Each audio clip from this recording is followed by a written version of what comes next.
If you have a heart attack on a cruise ship, the most important decision in the next 10 minutes will not be made by a doctor. It will be made by a captain weighing fuel cost, port fees, and the schedule of 3,000 other passengers. The doctor will treat you, the captain will decide whether the ship turns. That is the part the brochure leaves out. A cruise ship sells you a fantasy of total care. Floating city, 24-hour everything, medical center on board, helicopter on the helipad if it gets bad. The reality is stranger and quieter than that. What is behind the clinic door is not a hospital. It is a triage and handoff machine, a small, deliberate node in a much larger system, designed to keep the ship moving while you become somebody else's problem. To understand why, you have to look past the infirmary itself. Walk into a ship's medical center and it looks reassuring. A waiting area, a few exam rooms, several beds, a doctor, a couple of nurses, an EKG, a defibrillator, a small lab, an X-ray, sometimes a single ICU room. Everything you would expect from a competent, urgent care clinic in a small town. Now ask the question nobody asks. Who regulates this place? The answer is essentially nobody. No federal agency oversees medical practice on a cruise ship the way it oversees a hospital on land. Instead, the de facto standard is a set of guidelines published by the American College of Emergency Physicians, first issued in 1995 and most recently revised in October 2023. The major cruise lines, through their trade association, have agreed to meet or exceed those guidelines. They are voluntary. They are industry adopted. They are not law. That single fact reframes the entire clinic. What you are stepping into is not a hospital. It is a stabilization node, built to keep you alive long enough to hand you off. The guidelines themselves are revealing. Ships are supposed to carry at least one ICU room, one isolation room, and roughly one inpatient bed per 1,000 people aboard. Staffing scales from a single physician and 3 nurses on smaller ships to 2 doctors and 5 nurses on the largest ones. There are defibrillators, oxygen, cardiac monitors, EKG, X-ray, basic labs. It is serious equipment, but it is calibrated to a specific purpose. Stabilize the patient. Decide what is wrong.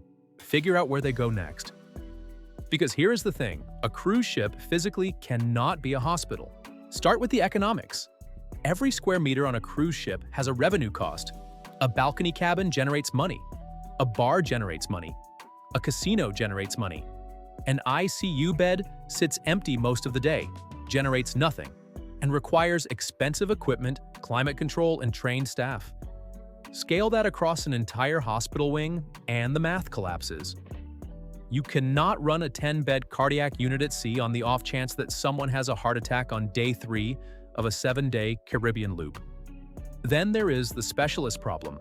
A real hospital is essentially a building stuffed with people who know one thing extremely well: cardiologists, neurosurgeons, anesthesiologists, radiologists, trauma surgeons. You cannot put one of each on a ship for the rare patient who needs them. Even the largest cruise vessels carry, at most, 2 general physicians. They are emergency medicine generalists by design, not specialists.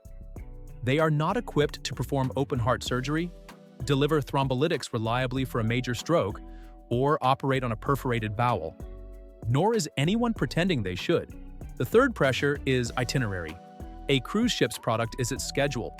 Diverting to an unscheduled port costs fuel, port fees, missed excursions, refund liability, and a cascading mess of downstream bookings. Every emergency creates a math problem. How serious is this patient? How far is the nearest capable hospital? What is the weather? What does the diversion actually cost in real money? The captain runs that calculus, not the doctor. And finally, jurisdiction. Most cruise ships fly flags of convenience: Bahamas, Panama, Liberia, Malta. The vessel is technically a piece of foreign territory floating through international waters, with an international crew and a mostly American passenger list. If something goes wrong, whose law applies? The flag states, the passenger's home country, the country where the ship sails. This ambiguity is not an accident. It is a structural feature of the industry, and it shapes everything from medical liability to how a death gets reported. So, the infirmary's real job is not what passengers assume. It is not to cure. It is to triage, stabilize, decide. 3 outcomes only: treat and release, hold and observe, or transfer off the ship. And here is the first reframe most people miss. The most important piece of equipment in a modern cruise ship medical center is not the defibrillator or the EKG. It is the satellite link. Telemedicine consultation with shore-based specialists has quietly become standard on major lines. The shipboard doctor is rarely alone in a difficult case. They are talking in real time to a cardiologist in Miami or an emergency physician in Florida, sharing scans, reading EKGs together, making the actual diagnostic call. The satellite link is so important because the question being answered is not just clinical, it is operational. Is this patient sick enough to break the itinerary? Every medical decision at sea is also a logistics decision and a financial decision. The doctor is not just treating you, they are deciding whether the ship turns. If the answer is yes, a different machine activates. There is a quiet hierarchy of options. The cheapest and slowest is port diversion. The captain alters course toward the nearest capable port. This is the default for serious but stable patients. Appendicitis, severe infections, fractures that need surgery, cardiac events that have been stabilized. The ship arrives somewhere unscheduled. The patient is offloaded into local emergency services. The voyage continues, usually with mild compensation handed out to inconvenienced passengers, and the itinerary absorbs the cost. The second option is at-sea medical evacuation by helicopter. This is what people picture when they think of dramatic cruise rescues. In U.S. waters, this means the Coast Guard. A helicopter launches from the nearest air station, flies out to the ship, hovers above the deck, while a basket or rescue swimmer is lowered, and the patient is hoisted up and flown to a coastal hospital. The Coast Guard performs roughly one such cruise ship medevac per week on average, and generally charges nothing for it. The catch is range. Coast Guard helicopters have limited operational radius. Once a ship is beyond a few hundred miles from the nearest air station, that option simply does not exist, which leads to the third tier, private air ambulance. Outside Coast Guard range in foreign jurisdictions or for repatriation back home from a foreign hospital, the patient enters the world of commercial medical aviation. According to insurance industry figures, these flights can run anywhere from $15,000 to over $200,000, depending on aircraft, distance, and the medical team required. And here the second twist arrives, the one that catches most people completely off guard. Payment is confirmed before the helicopter takes off. The onboard financial machine is faster than the medical one. Cruise lines charge medical care directly to the SeaPass or stateroom account in real time. A serious visit, IV medications, scans, a few hours of observation can hit $5,000 before the patient leaves the clinic, and that charge can max out a credit card on file before the next blood pressure reading. U.S. health insurance generally does not cover treatment outside U.S. waters. Medicare almost never does.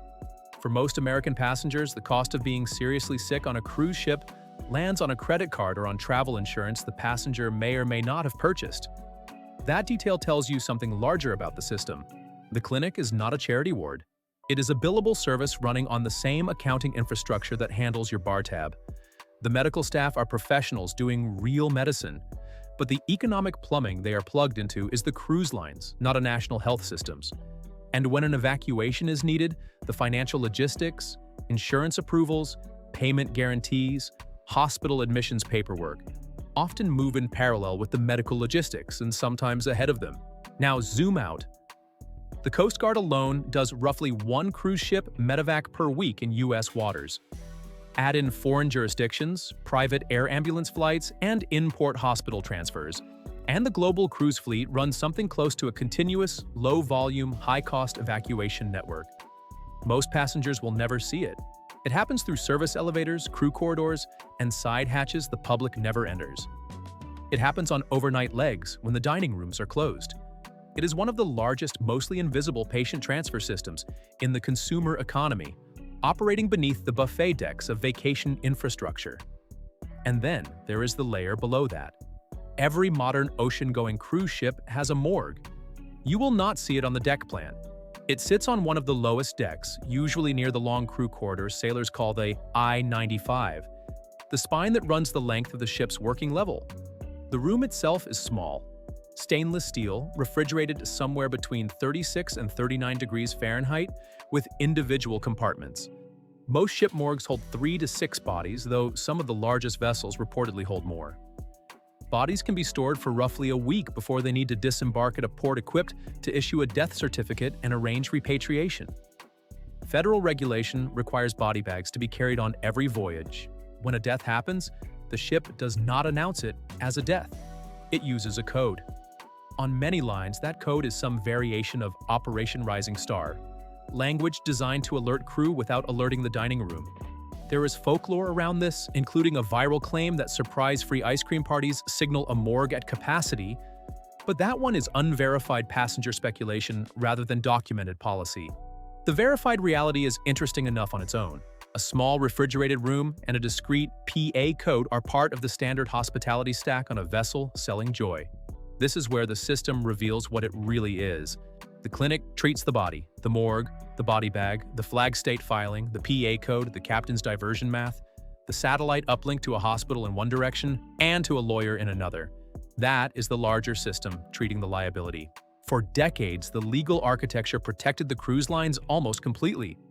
Under a long-standing doctrine known as the Barbetta Rule, ship doctors were treated as independent contractors, meaning that if one of them made a fatal error, the cruise line itself was generally not on the hook. That structure held for over a century.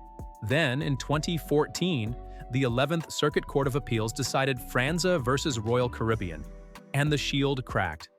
The court ruled that cruise lines could be held liable for shipboard medical negligence under ordinary agency principles. Suddenly, the ship's doctor was no longer a free-floating contractor in the eyes of federal maritime law.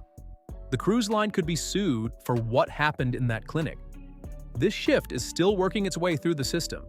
One active example is the wrongful death lawsuit filed against Royal Caribbean over an incident in December 2024 aboard the Navigator of the Seas, in which a 35-year-old passenger died after, according to the complaint, being heavily overserved alcohol and then physically restrained by crew.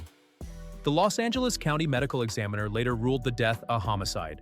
The civil case remains unresolved and the cruise line's specific liability has not been adjudicated. But the case is being closely watched precisely because it tests how far Franza extends into bar service, restraint protocols, medical response, and the handling of remains. The legal architecture is still being mapped in real time. Step back from all of it. A cruise ship is a vacation product layered on top of a stabilization and transfer network that exists because the alternative, a real hospital at sea, is economically and physically impossible. The infirmary you see is the visible tip of an invisible structure that includes Coast Guard helicopters, telemedicine consultants, flag state lawyers, insurance underwriters, port authorities, mortuary regulations, and the captain's authority to choose in any given hour whether the ship turns or keeps going. The reason the surface looks so calm is that the system is built to keep it calm. Every patient successfully stabilized on board is an itinerary preserved, a port diversion avoided, a refund unpaid, and a lawsuit narrowed. The infirmary is not just there to help you. It is there in some structural sense to make sure your emergency does not break the product. That is what most people do not see. You are not on a hospital. You are on a moving city that has chosen, by design, to outsource its emergency room to whichever coastline happens to be closest. The clinic is the front desk of that outsourcing system. The morgue is its overflow buffer. The flag state is its legal address. The credit card on file is its billing department. What looks like a small white room tucked behind the spa is actually the doorway to a logistics organism most passengers never glimpse. The ship is built to keep moving. The medical system is built to make sure you do not stop it. The brochure sells you the fantasy that someone else is handling everything. When something serious happens, you find out what everything really means and how much of it is happening quietly beneath the waterline. I hope you enjoyed the video and learned something new about one of the most fascinating engineering marvels ever built by mankind. If you want more content like this, please subscribe and hit that like button. I'm Larry, and this is the Ship Files. Thanks for watching, and I'll see you in the next one.